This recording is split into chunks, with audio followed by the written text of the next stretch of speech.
Y'all, it is hot as hell down here.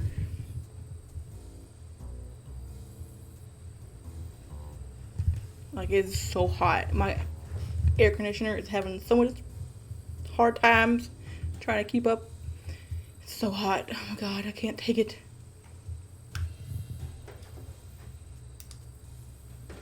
Maybe that'll be better. On double chin. Alright. Hopefully we can get it done this time. The heist. They spent the night's end huddled around that small map, formulating a plan to infiltrate the headquarters of Perennial Harvest. It would be no small feat. A modern facility equipped with all manner of technology, not to mention the swarm of clipboards that would most certainly be scattered throughout. By the time the sun began to peek through the car window used as a makeshift balcony door, all were in agreement. This could just work. The final day before the festival would be used to prepare. They'd need to pool every resource at their disposal, pull every favor with a thread, even enlist some unsavory characters around town with important tasks only they were suited for. Luckily, there was enough ill will and mistrust toward Perennial Harvest that alliances could be found at a bargain. Luca, Beck, and Rollo rubbed their eyes as they exited the treehouse.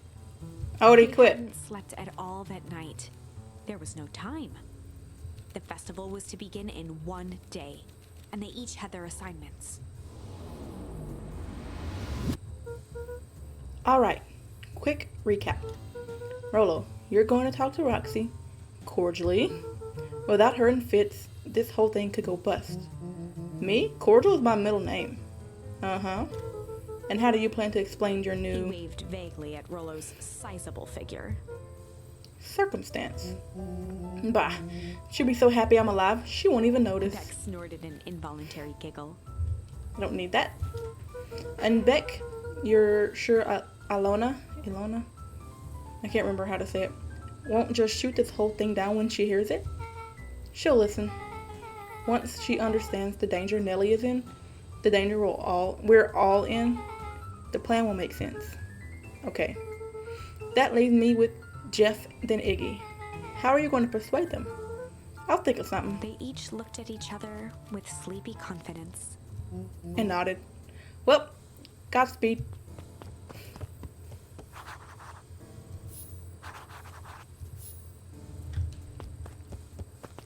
Here we go.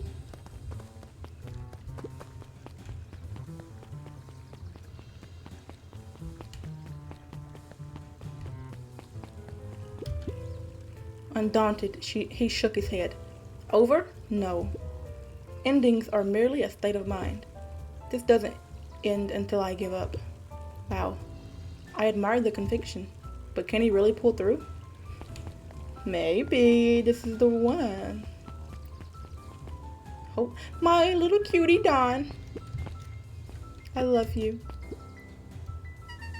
She's the cutest thing I've ever seen. You ever wondered why an agricultural company employs an army of survey takers? The clipboards? They say they're just trying to make us happy. Do they want to make us happy? Or just figure out what makes us happy? An important distinction.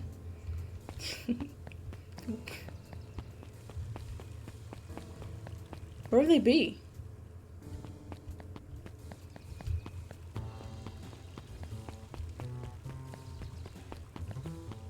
Oh, hey. Hey, Jeff. What can I do you for? Well, I know how much you hate Perennial Harvest. Hate's a strong word. Oh, sorry, I didn't say it was the wrong word. Gotcha. So, we're going to break into their headquarters, and I thought you might want to help. Jeff wheezed out a long snicker. You see, I knew you kids were all right. Great, so you'll help? The joy in Jeff's face drained instantly. Not a chance. But give me one good reason I should risk my hide aiding and abetting you rascals. Looking into the sullen eyes of his would-be accomplice, Luca blurted out the first word that came to mind.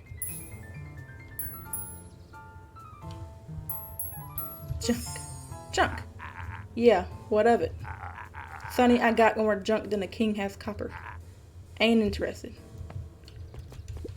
Luca wasn't ready to give up so easily. He shouted out again. crooked. God, they're all crooks. Like cockroaches. Stamp one out and another comes scurrying along to take its place. Jeff's brow perked up. What'd you say? Go ahead and hide then. Sensing some traction, Luca carried on with vigor. Let a bunch of kids do what needs to be done. We're not afraid. Jeff's scowl faded with a sigh. Say what you will about old Jeff, and they all do. But you'll never hear him say I hid from nothing. One good stomp of the foot was all Jeff needed to drive his point home. What was it you kids needed? Some sort of disguise. I've got just the thing.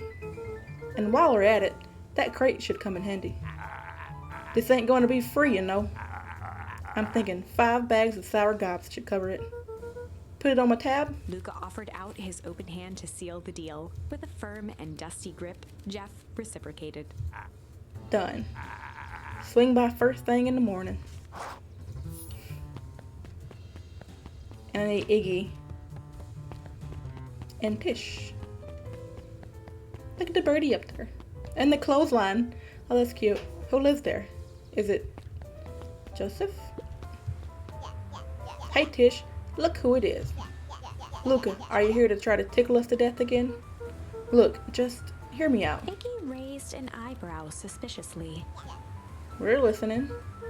Iggy, I know we've both been giant bags of shit to each other. Iggy gave a reluctant shrug. You're not wrong. But lately, life has been kinda strange, you know? Iggy considered the point. Things have been weird around here. So I'm offering the truth and asking for your help. What do you say we pull our hostilities, at least for now? Pull? We don't pull away from nothing. Buzz off. Luca knew they'd need Iggy and Tish to pull this off. He tried again. Iggy gave a reluctant... Yeah? Iggy considered the point. Break. We do like breaking things. Even if a truth means...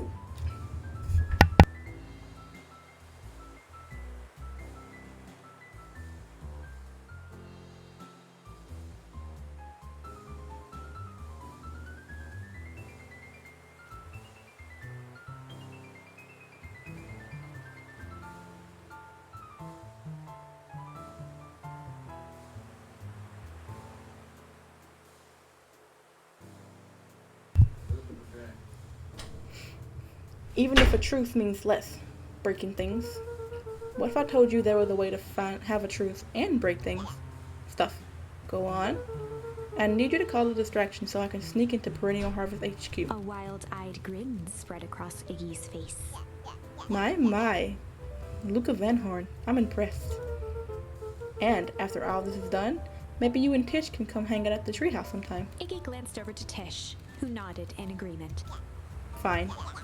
But not because we want to see your crappy treehouse. We just like to cause chaos. With a quick nod, Luca was off. Did you hear that, Tish? Iggy gazed up at Tish with a smile. He invited us to hang out at the A treehouse. single tear ran down Tish's cheek. She's talking. I never expected this day to come. How wonderful. Chapter 7. Into the Hive. A good heist requires preparation, and thorough preparation takes time, something they had precious little of. So far, everything was in order. Jeff, Iggy, and Tish all agreed to do their part. Beck radioed Luca that night with a simple and covert message. We are locked and loaded on my end. And Rollo, after a lengthy confession, managed to persuade Roxy and Fitz to help. He stowed away in mission control for the night to avoid attracting attention. Rollo, being uniquely suited for the role, would be the first to breach Perennial Harvest. The outfit provided by Jeff wasn't perfect, but a convincing disguise is 10% wardrobe, 90% confidence. Rollo took a few vigorous breaths and shook out his arms. Just stay calm, Rollo. You can do this. Oh.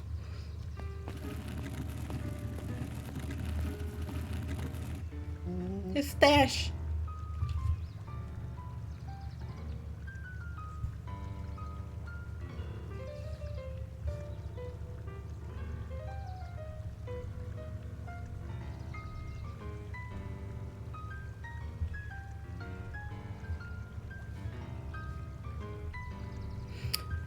Got your delivery here. A delivery? I don't have anything in my notes about a delivery. One moment.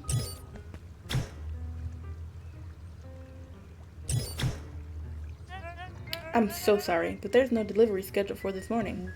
Right. He had to think quick. That's because this goes directly to the founder. He asked that it be kept secret. Rollo sighed, adjusting his tool belt. You know how the founder can be. I suppose we can leave this one off the records. We're in the crate. Our harvest awaits, and such. With a stroke of his mustache, Rollo proceeded into the Perennial Harvest headquarters. Our harvest awaits. Package here for the founder.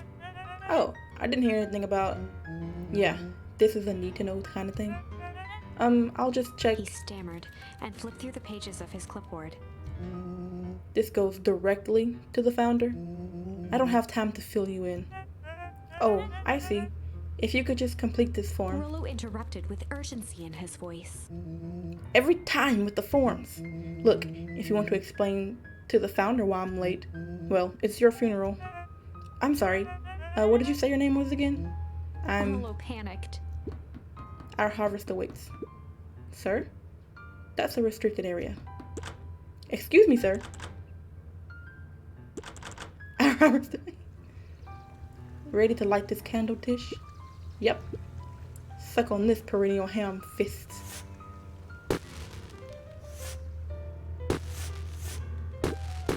What was that? The distraction was enough for Rollo to regain his confidence.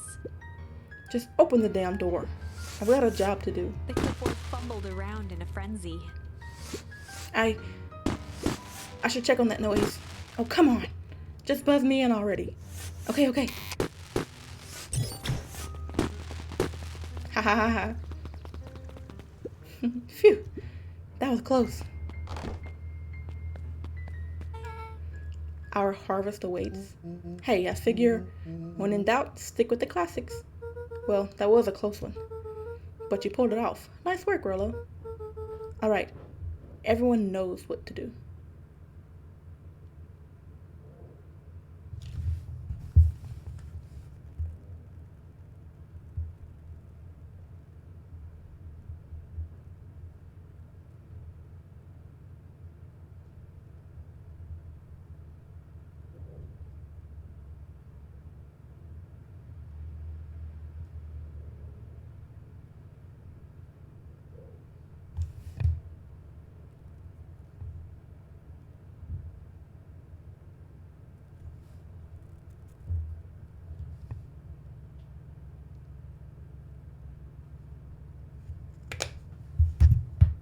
Alright, everyone knows what to do?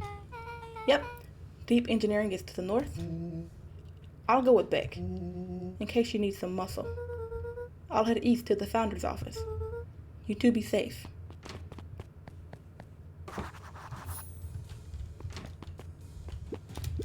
That's odd. There's not even any cups for the water.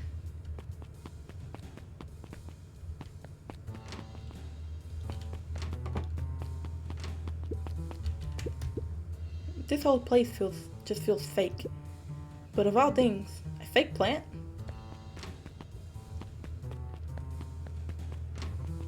I'm gonna get turned around. You can do it. A highway to nowhere. What's going on here? Is this some sort of mind game?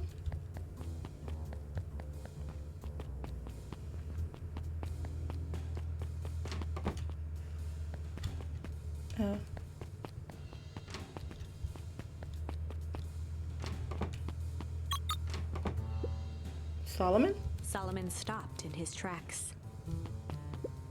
Luca? What are you doing here? It's a long story. Are you okay? A veneer of confusion flashed across Solomon's face. His words rushed out dramatically. No, I am most certainly not okay. Some strange people grabbed me and... Were they in hazmat suits?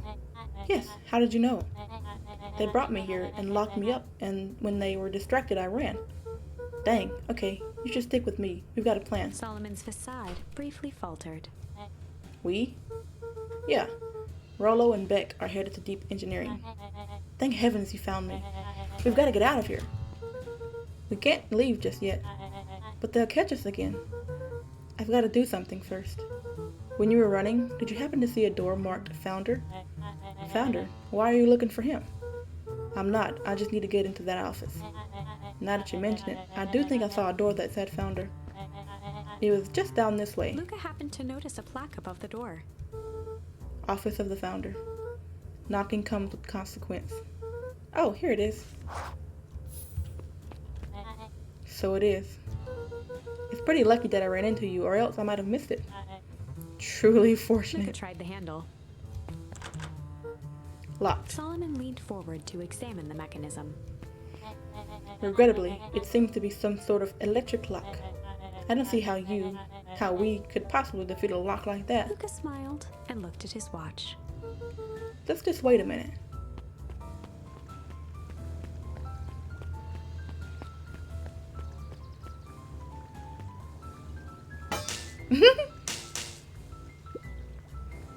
I don't know what sort of funny business you're up to, but I like it. She mimed a quick hat tip and ambled off with a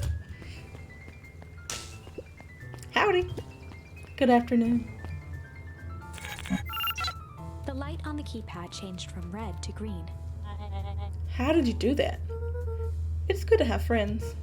Quick, let's get inside before someone spots us.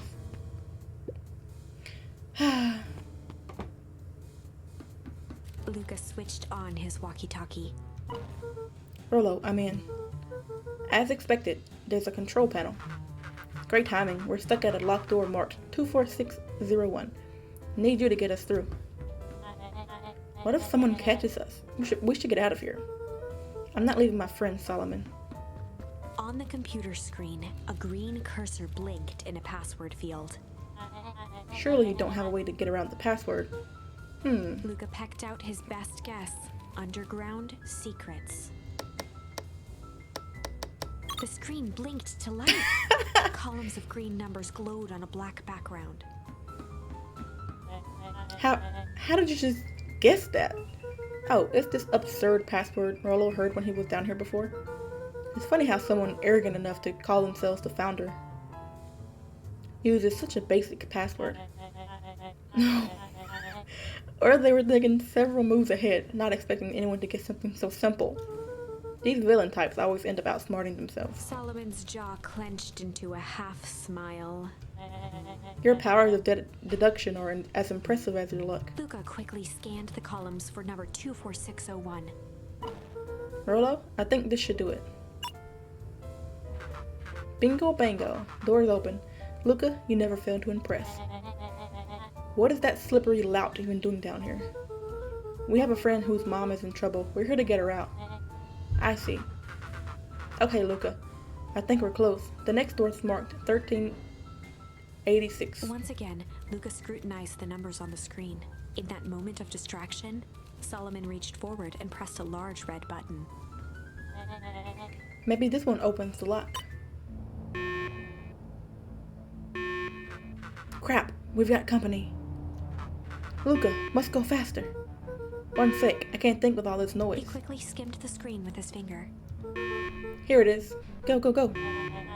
Curse these fumbling hands. My apologies, Luca. Don't beat yourself up. I know you were just trying to help.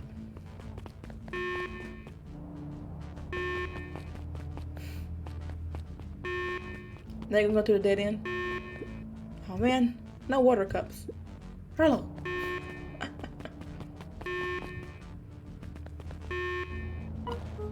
Rollo, are you okay? Rollo, come in. Mr. Kerr approached with a sneer and spoke into his walkie-talkie. You can turn off the alarms. They're trapped. With self-satisfaction, he called into the hallway. That, my dears, is a dead end. Nowhere to run. Rollo, where are you? Are you okay? Yeah, I think we lost him. Making our way back to Nellie's office. Okay, you two rabble-rousers are coming with us. Nope. Make a break for it. Did that little shit just kick me? Don't just stand there after them.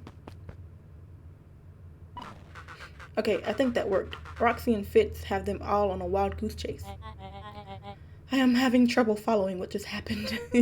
Like I said, it's good to have friends. Rollo, how long do you think Roxy can distract them? How long can Roxy keep someone so pissed off they can't see straight? Let's just say we've got time. Entering Nellie's office now. Mom! Oh honey, what did you do to your hair? I thought you'd be happy. I finally used a young chemist's lab kit. You sure have a knack for making me incredibly proud in the most frustrating ways.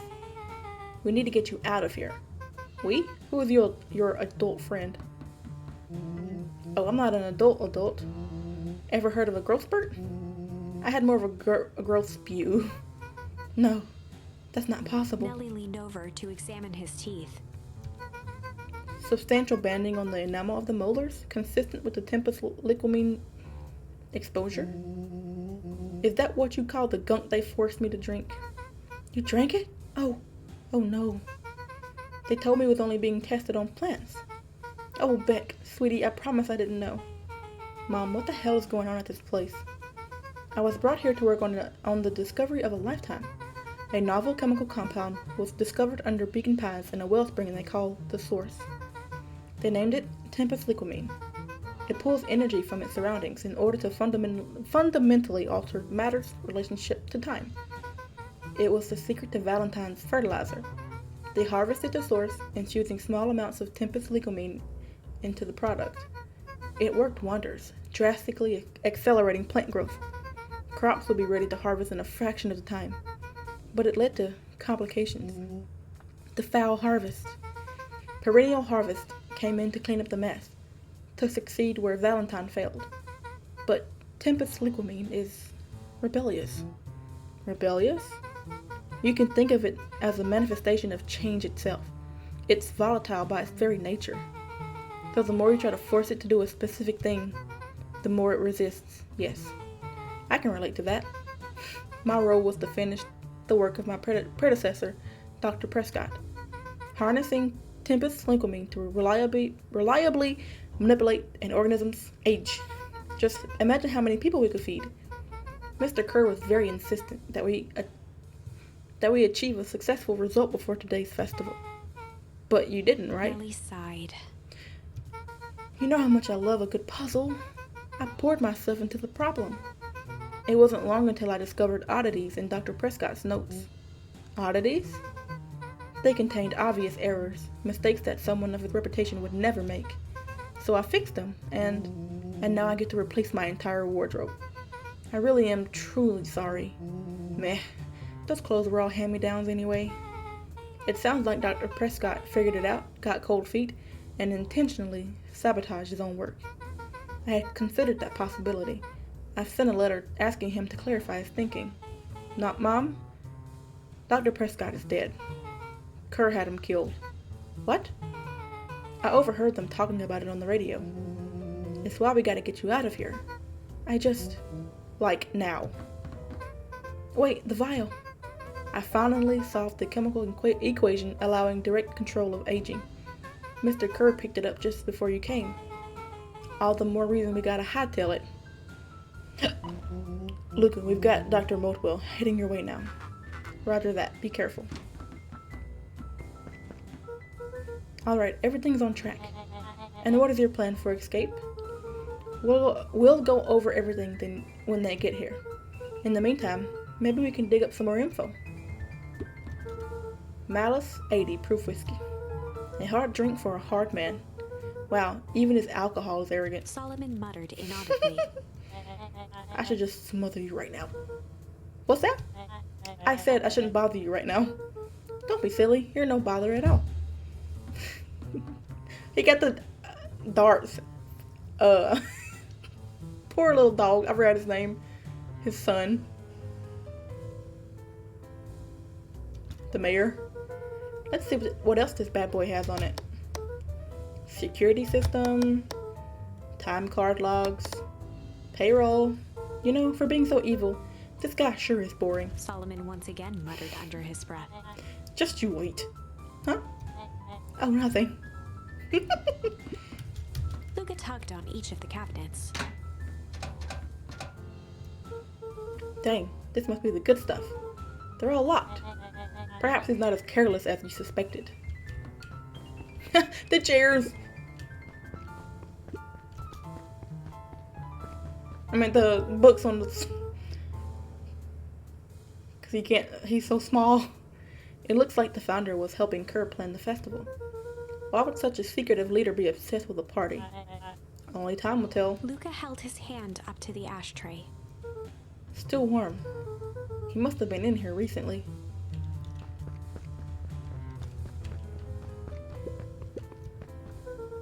I'm really sorry you got dragged into this mess, Solomon. You needn't worry about me. Well, I feel bad either way. We're gonna get you out of this, I promise. With a subtle, quivering lip, a smile crawled across Solomon's face. They heard the trampling of frantic footsteps from the hallway. Lock it, lock it, lock it! Locked. That was close. When we left Nellie's office, it was swarming with clipboards. We barely got away. Did they follow you? Rollo? Before we start tossing blame around, is it possible someone ordered a pizza? We'd love to hear your thoughts. Definitely not pizza. What now? Don't look at me. I'm officially retiring from the heisting business. We're so sorry for the inconvenience. We just have a few quick questions. Just let me think. Can someone watch the door? Of course. No, he don't let him in. Everyone else, huddle up. Oops. I think this little caper has gone on long enough. Solomon, no. Hush now, child. The adults are speaking. Dr. Modwell, a brief reintroduction is in order. We've never met in person, but we have corresponded. You see, it was I who hired you. Solomon, the pathetic orphan child, the powerful and enigmatic founder. Sharper, the fallen progenitor who created this town. Perennial Harvest, Valentine Fertilizer, all connected by a single thread. Yours truly. But that's... Her eyes searched the floor in thought. Solomon watched eagerly, waiting for the flicker of epiphany. With a sickened look, she peered into his soul. Ha! Yes! Now you've got it. Tempus Licomine. You discovered how to reverse the process? Solomon clapped with genuine delight. Very good, Dr. Modwell. Very good. Though the discovery wasn't intentional. Solomon glanced down, examining his youthful form. And the effects went a little too far for my tastes. That's why you needed me to finish Dr. Prescott's work, which you did admirably. Mr. Kerr, the vial, please. Kerr presented it with a theatrical twirl of the hand. He drops it. May I present to you the eighth wonder of the... Before he could finish, Rollo snatched the vial from Kerr's palm. Good job! Wow, this stuff sounds pretty valuable. Be careful, you fool. You have no idea what you have in your hand. Actually, we do. You just did a whole evil villain monologue thingy about it. Rollo casually tossed the vial to Luca. Gosh, maybe I'll have a taste. Luca jiggled the vial mockingly. Seize him! Luca, over here! Move another inch and I smash it. She held it tightly behind her back. Solomon sighed, speaking in crisp, measured syllables. You have no plan. I'll smash it, I swear. Fine, risk killing us all. Or, if you're lucky, nothing happens. Then what? We capture you and grant you much less leniency. He pursed his lips with feigned sincerity. But I give you my word. If you hand it over now, none of you will be harmed. A deep uncertainty washed over Beck. You're a smart girl, Beck. But there's no shame in being outwitted by someone smarter than you. We both know there's only one way this ends. She looked to Nellie shakily. With a dispirited nod, Nellie sighed in defeat. Beck slowly approached Solomon. That's a good girl. Beck, don't do it. We can't trust that jerk. I'm sorry, he's right. With apprehension, Beck conceded. Are you serious? Solomon pocketed the vial and brushed off his shoulder. Did she switch it with something? Mr. Kerr, you have allowed yourself to be humiliated by a group of children. Report to my office tomorrow for a performance review. The blood drained from Kerr's face. Of course, sir. But first, you have a speech to make. Trot out there and give me the introduction I deserve. And don't forget to smile. Yes, sir. And to think, all of this is thanks to the efforts of Mr. Van Horn. I don't understand. How is this all because of me? Ha, I said Mr. Van Horn, silly child. Dr. Walt Van Horn? Your father was always a thorn in my side. I offered him an opportunity to be part of something great. But the fool was blinded by righteousness. He even broke into my laboratory in an attempt to sabotage my work. Solomon shook his head with gratification. But the universe has a funny way of correcting course. By meddling with a force he didn't understand, Walt showed me its true potential. As fate would have it, Luca, your father's dying act was to grant me eternal life. A muffled applause resonated faintly through the walls. Oh, well, that's my cue. After the festivities and my subsequent ascension, will return to deal with you all. Until then, I suggest you use this time to reflect on the magnitude of your failure. You three keep post outside the door.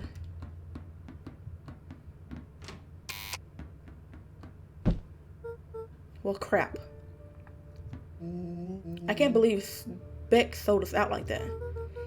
I'm not sure she had any other choice. So what now? What's the plan? I don't have one. Of course you do. You always have a plan. Rollo, you just need some time. Rollo, it's over. We lost. Nellie was staring at the floor, deep in thought. Sorry, Luca. Give me a minute to calm my mind. Hey, I'm sorry, Luca. I did what I had to do. I know, it's just, we were so close. I've got a feeling that eventually Solomon will get what's coming to him. Time wounds, all heals. Well, wait, what? Time seems like less of an issue for him now. Luca, there's something you should know. After Mr. Kerr locked me in that office, I had nothing but time and curiosity. I poked around a bit, hoping to find a means of escape, but I found something else. A note hidden in a false drawer. What sort of note? Dr. Prescott must have sensed his time at Perennial Harvest was growing short, so he left behind a letter, with the hope it will be found by a successor. It was a confession of sorts. He left it for me, but its contents. Luca, I think they were meant for you. Why? What did it say? It was about an incident with your mother. Dr. Prescott found her in his lab with a stolen keycard.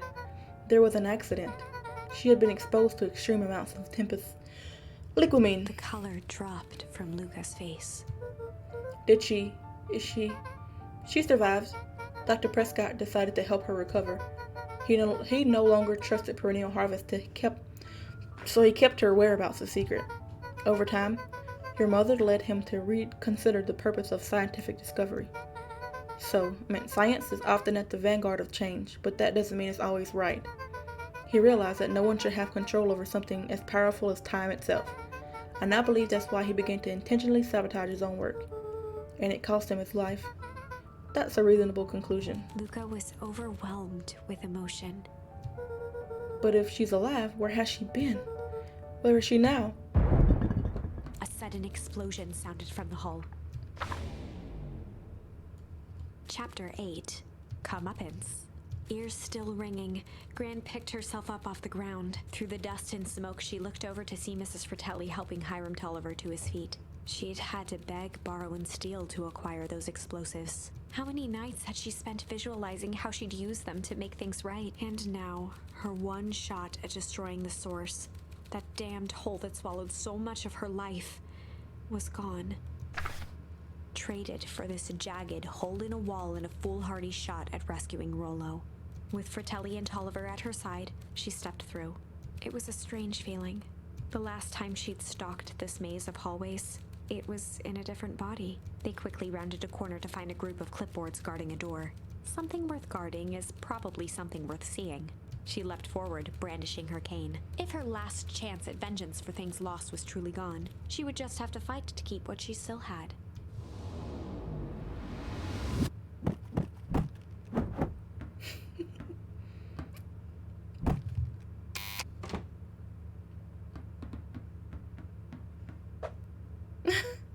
Gran? What are you doing here? Luca, what are you doing here? We're here to save Nellie. We're here to save Rollo. Hey, Mrs. Lucas Gran. That's awful nice of you, but I'm fine. Oh no, what did they... Gran, there's no time to explain. We have to go now. Come on, everyone. We've got a party to crash.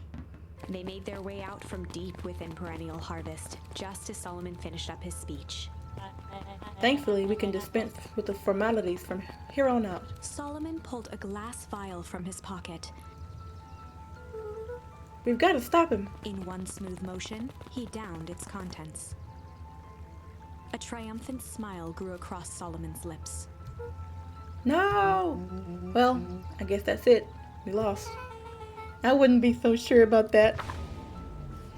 With a mischievous look, Beck elbowed Luca. Remember when I had the vial behind my back?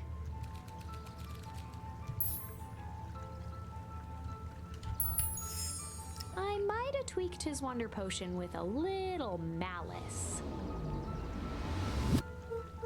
Malice? The whiskey from his office? Yep. The dude had an unfinished glass on his desk. Figured his grow juice could use a little hair of the dog. You can all call me Sharper Valentine. His body and face began to contort and expand as he...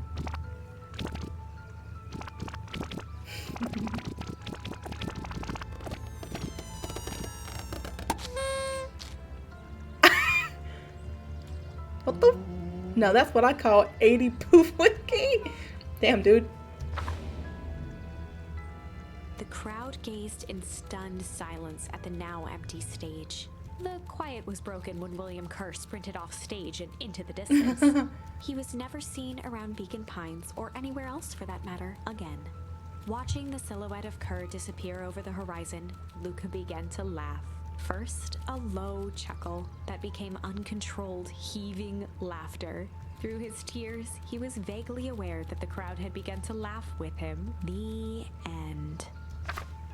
That was unexpected. Perhaps a bit of an absurd ending for my taste, but who am I to say? I'm only writing the damn thing.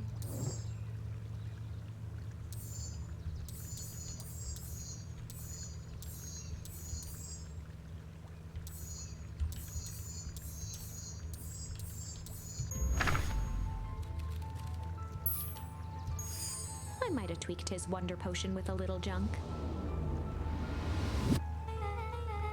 Can't wait to see the look on his face when he realizes he drank his own cigar ash. How did ashes get into the vial? It was pretty easy to mess with the vial when it was behind my back. Oh, that's sneaky.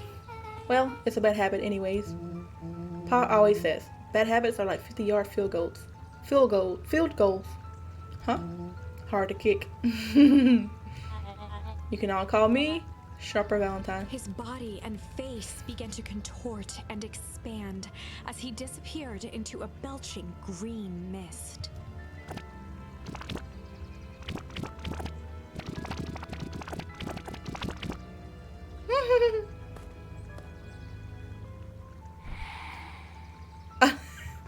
Oh God. Oh, that's one way to kick a bad habit. As the last of what was once Sharper Valentine wafted into the air, the crowd began to disperse, still numb from what they had just observed. Sharper Valentine was gone for good. His end would be a new beginning for Beacon Pines, a new chance to let go of the things they had lost and grab hold of a new future. The end. Well, I'd be lying if I said that wasn't a bit gratifying. If that feels to you like a good note to end on, I won't stand in your way.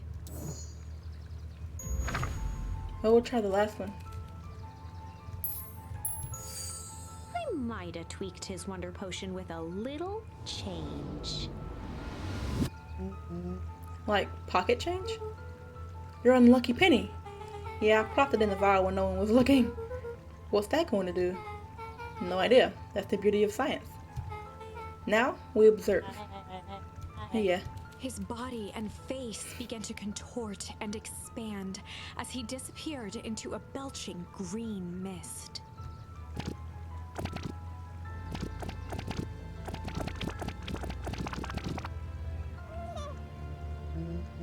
Holy crap.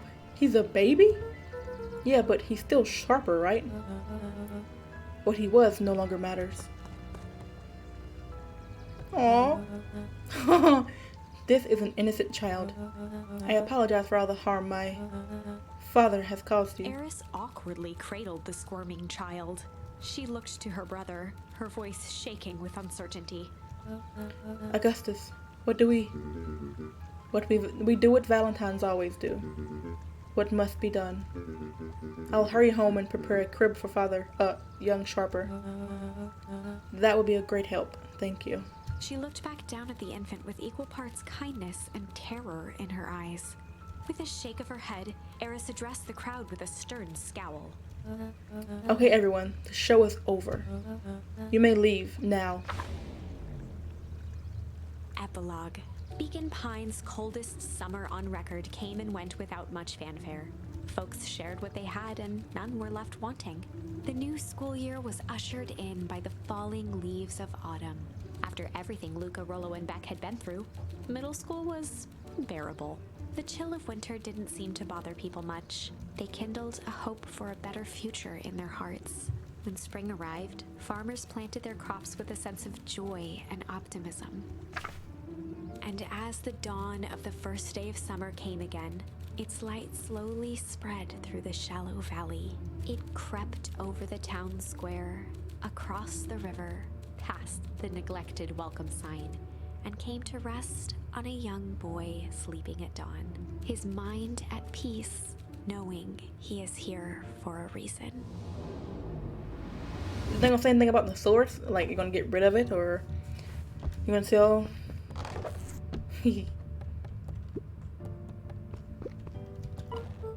Rollo, are you up yet? Roger that. It's a beautiful day at Mission Control. You gonna swing by? Be there in a minute.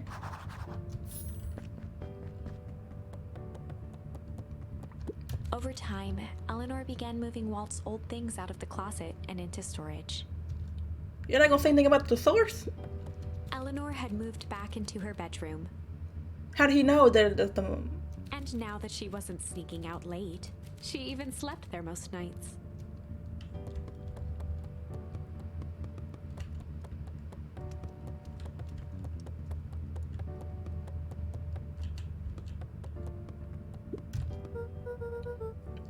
Mom, when did she tell him?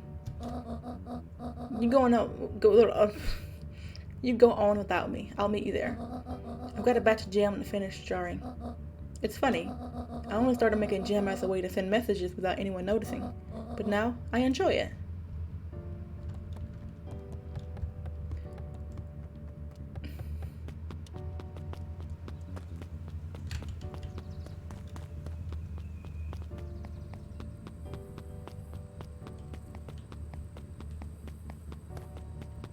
Okay.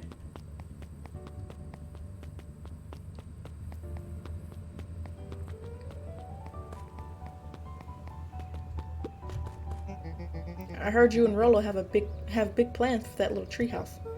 Yeah, it started getting crowded when we revoked the max capacity one Rolo, one Luca rule.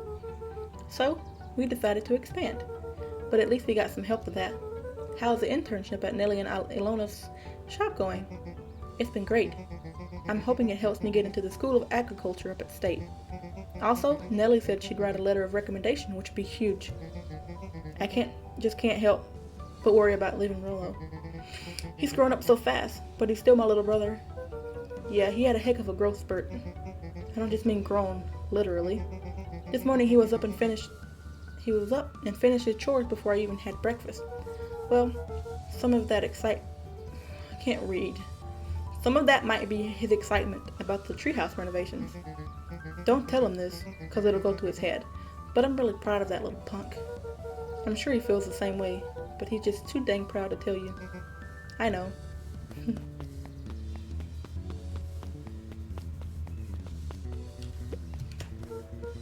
Hey Gus, how's the tree planting going?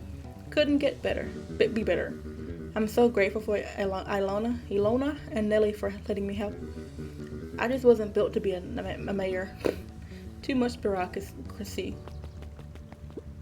Gus, we finished cleaning up the sidewalks. What's next? When Perennial Harvest collapsed, most of the clipboards skipped town, but some stuck around and dedicated themselves to making things right. Anyone with a knack for art can help paint the new offices. You can count on us. Well, it looks like you really found your calling. I never really felt comfortable telling people what to do. Now, this right here, this is something I can be proud of.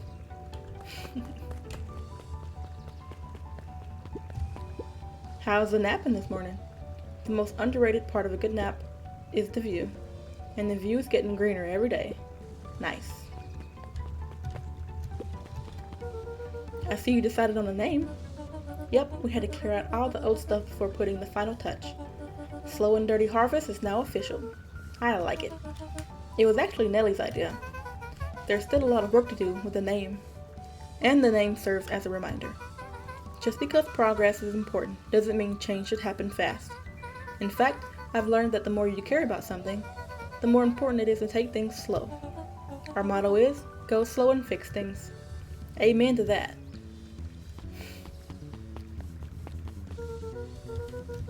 Oh, I want to go talk to people.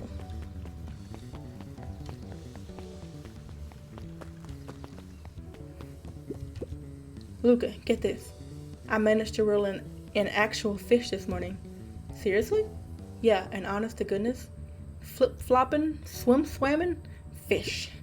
I don't think I've ever caught an actual fish here. Been at least 7 years since I caught one. I'd say it's a good omen. What did you do with the fish? Oh, I released it back into the pond. I'm hoping to catch it again tomorrow.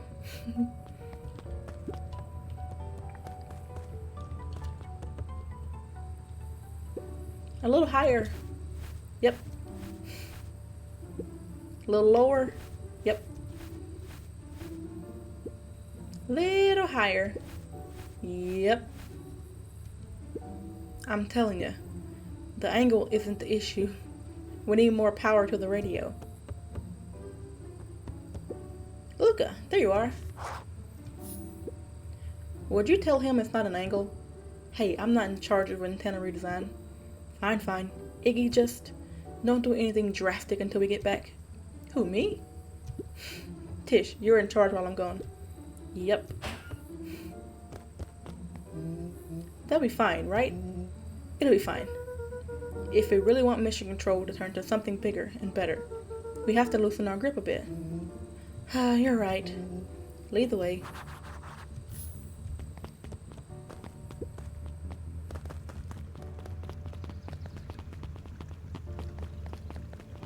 I'm so tiny next to him now.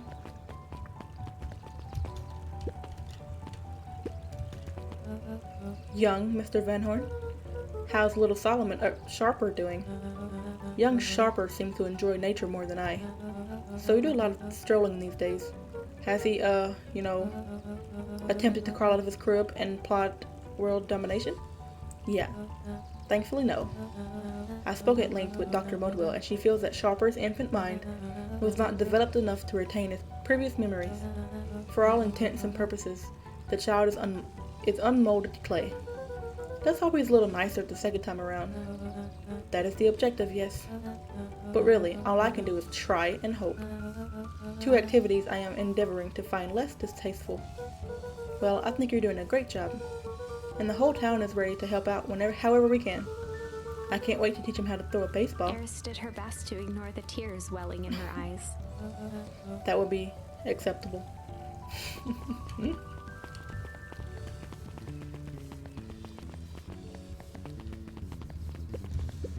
Luca, do you want a biscotti on the house?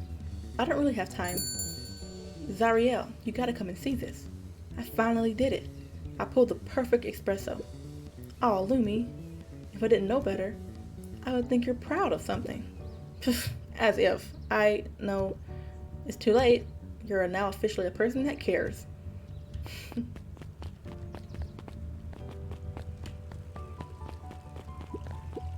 He looked to his friends with a thankful smile. After everything that could have gone wrong, everything that did go wrong, we made it. The end. Closing her eyes, Miss Hatch took a deep, relaxing breath.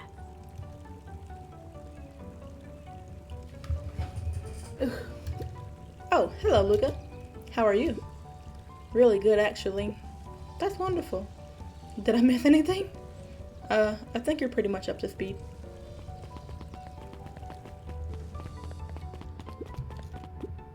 Wow, back for seconds? If it's not too much trouble. For the longest time, I didn't understand the appeal of ice cream. It serves no purpose, other than to be briefly enjoyed and then it's gone. But it's pretty tasty while it lasts. I'm inclined to agree. Hey Luca, can you tell Roxy I'll be free in an hour? Sure thing. My dad's making me stock the shelves for the summer. He said it builds character. I think he meant to say it builds calluses. Builds character. Yeah, it builds something alright. Luca, can I interest you in a delicious apple? He playfully waggled an apple. No thanks, just saying hello. Well, hello then. Mind telling your mom we need a new crate of jam? Already? It's funny, I used to hide this stuff in the back, terrified that someone would find out about our secret messages. Now, everyone wants to get their hands on Eleanor Van Horn's famous spy jam.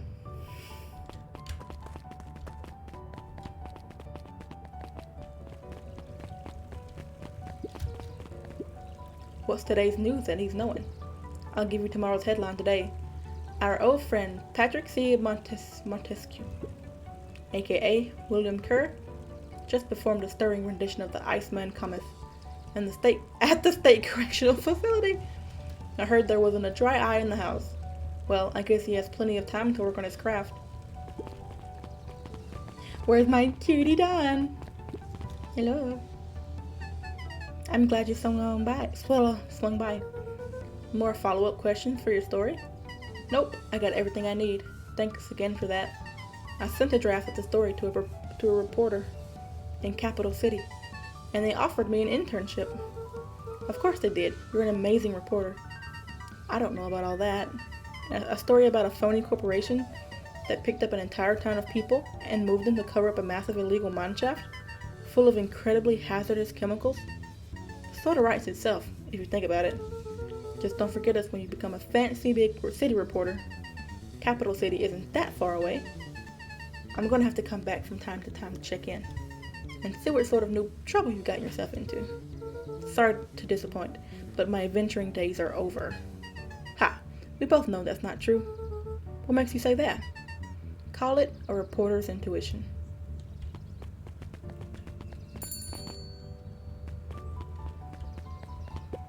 Luca squinted at the faded photo of him and his mom at the diner. Memories of that day came flooding back. Imagine most of your life gone because you're old now.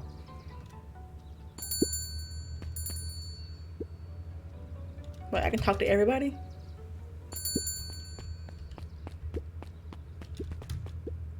Good afternoon, Mr. Talib. Achoo! Sorry, these allergies have been killing me. Haven't been able to smell a thing all day. I almost sold Miss Hatch a gallon of spoiled milk this morning. Got anything to help clear out these darn sinuses? Whatever it takes, I just want to be able to smell again.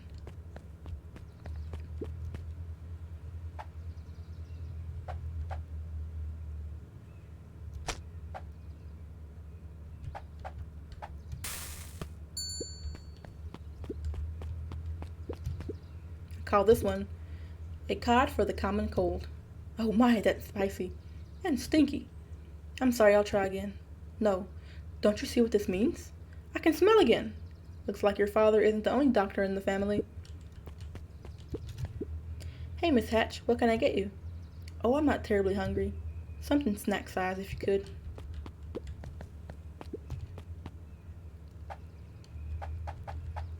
Adorable. No. I call it the novella. Lovely. Listen well, child. I am only going to say this once. I require a well done burger. Got it. When I say well done, I mean it. Well done, no problem. I fear you aren't grasping my request. I want the burger charred beyond recognition. I want it bitter and black. One burnt burger coming up, and top it with the most expensive thing you have.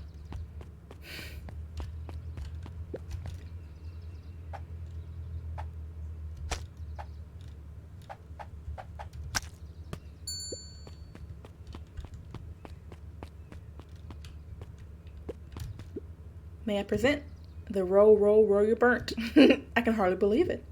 You've done well. Mrs. Fratelli had caviar stashed back there. The woman is full of surprises. Very good. This will suffice.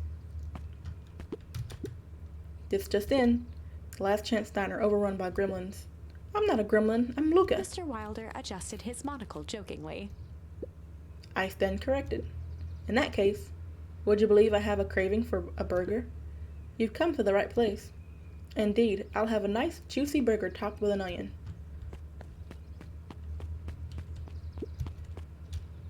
Juicy.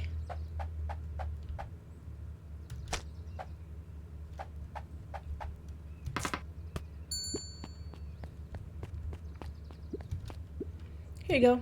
I call it the Wilder. You know I love a good byline. Many thanks. If it isn't little Luca. Hey, Uncle Nuncreed.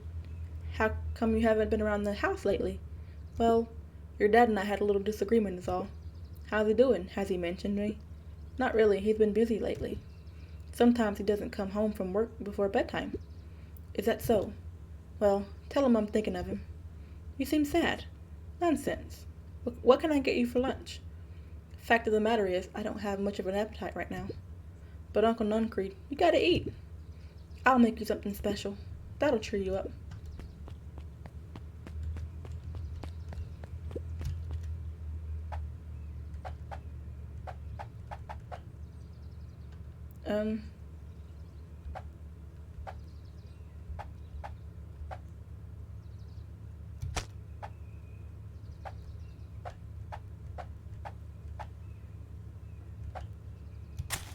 I don't know. I'm sorry, Luca. Hang on. Message.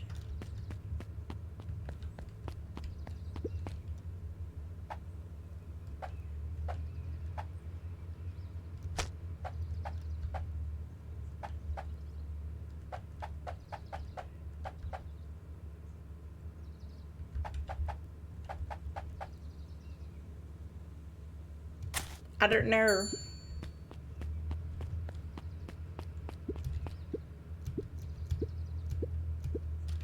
What do you want me to? I don't have it. Bye. Can I talk to him? Mrs. Fratelli glowed with a carefree smile. Is that your suitcase? That is 2 weeks of unencumbered tranquility. Excuse me. Would you be so kind as to take my order? 2 weeks of sand, margaritas, and forgotten obligations. Excuse me. I'd love to place an order. Mrs. Fratelli sighed with a zen-like calm. Just as soon as the lunch rush ends, I'll be a feather on the wind. You're going on vacation? For the first time in years. And I've got you and your mom to thank. Why's that? She didn't tell you yet? You two are going to fill in for me at the diner while I'm gone. Just like old times. It's fine, I'll wait.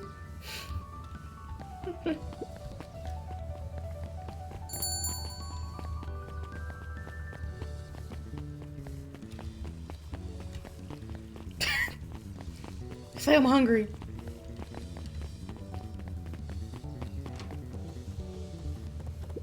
Over the school year, Kato and Bert had become close friends. But did you know that? When they covered up the source, they found a new species of fungus. Yep, and they are studying it in the new labs. Did you know that? Beacon Pines is now the smallest town in the county. Yep, close to the population before Perennial Harvest moved in. It typically went on like this for quite some time. Did you know that? Did you know that? I can't believe it's over. Yeah, the town's really starting to turn a new leaf. The town? I was talking about Hank Atomic. I just finished the last issue. How was it? As great as always. Hank finally returned to Earth. But I just feel weird now. Weird can be cool. It just means you're ready for something new. Any suggestions? You could ask Mrs. Hatch about what she's always reading.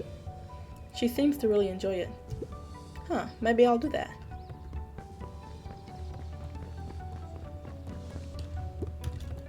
Luca peeked over Piper's shoulder. Laid stealthily inside a large volume of mathematics was the first issue of Hank Atomic. Piper, are you reading Hank Atomic? Do you mind not telling anyone? I've kinda got a reputation to uphold. Oh, it's nothing to be ashamed of. Just about every kid in town reads Hank Atomic. Honestly, I'm excited for you. What I'd give to start over fresh. To experience it again for the first time. I guess that's the downside of finishing something nice. At least now I can enjoy it again through you. Promise to tell me about it as you go? Sure thing. That's how I feel when I read my books. I wish I could read them again for the first time, especially AHHH I. And Crescent City and stuff. Throne of Glass. I wish. Heya, Mr. Nuncreed. I'm going to go see my dad in a bit. Did you want to come with? Even after everything I did, you'd still... Mr. Nuncreed shook his head. You really are your father's son, aren't you? I don't think I'm ready for that yet. Well, you're always invited. I bet he'd love to hear from you. I'll visit Walt in my own time. You run alone now. Jesus Christ, what is this? With Perennial Harvest gone, the transportation tubes were left unused. Come on, come one, come all. No one is too big, no one is too small. For Jeff's wild ride. Maybe not completely unused. Just one piece of candy for the ride of your life. Who's next? Me.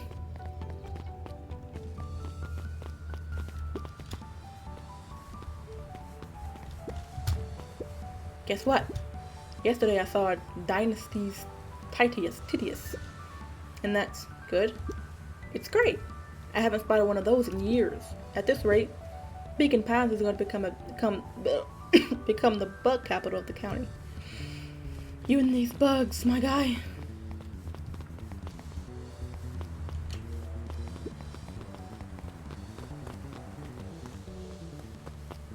Just checking. Am I stuck? No.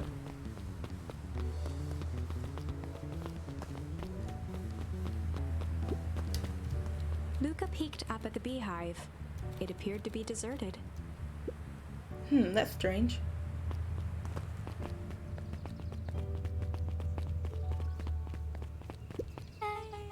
I have news I think you'll enjoy. This morning I unpacked my last box. You're officially moved in. It's just a box.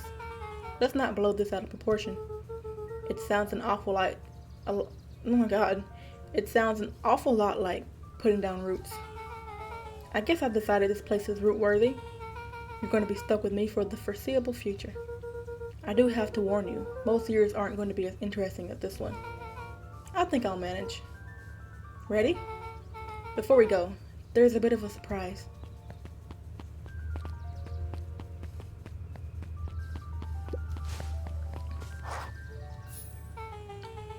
My mom's prepared this tree especially for you. They didn't have to do that. It wasn't just them. Just about the whole town pitched in. We all owe you. It should do okay in the cold of old Beacon Pines, and thrive as things warm up. That's perfect.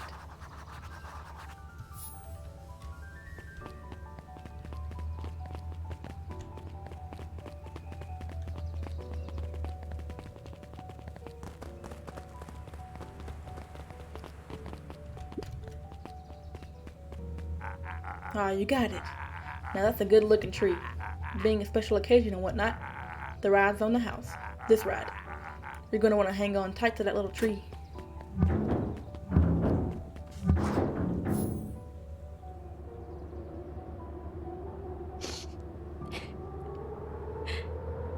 I think this is it.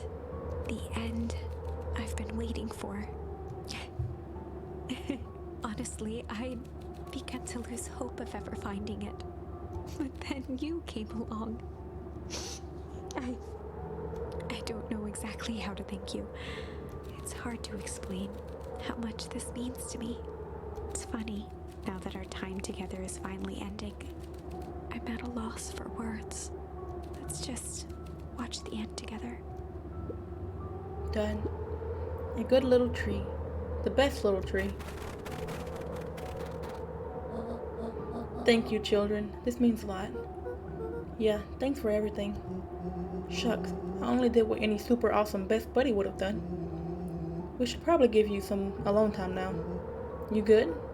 Yeah, I am. It's been a wild year. How are you feeling? Everyone keeps asking me that. I'm fine, really.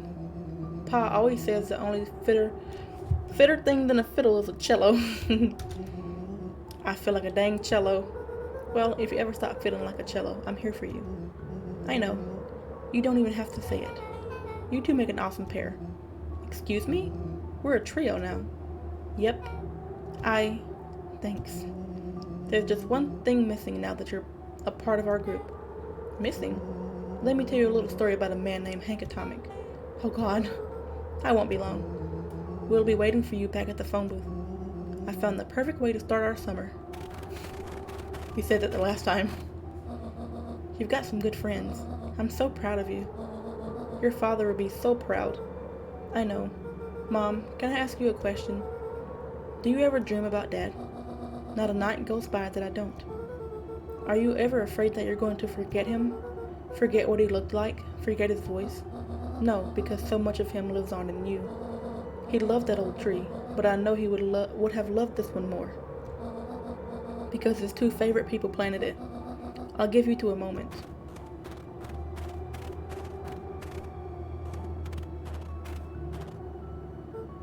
Hey Dad, Dr. Modwell says that over the next few years, this place should warm up. So you won't have to be so cold for much longer. I think I finally understand why you left that night. There were things you believed in. Big things. Those beliefs were the things that made you, you. If you wouldn't have stood up to Sharper, stood up for what you believed in, you wouldn't have been the same person anymore.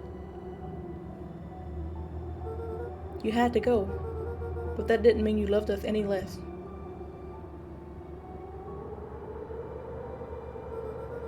I might not visit you as much as I used to. I know you understand.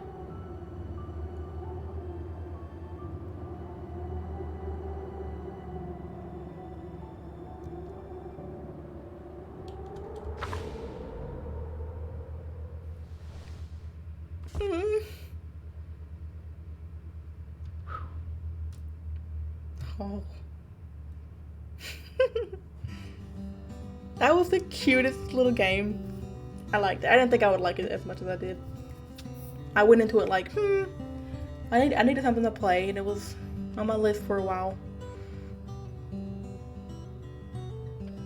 That was nice. I really liked it.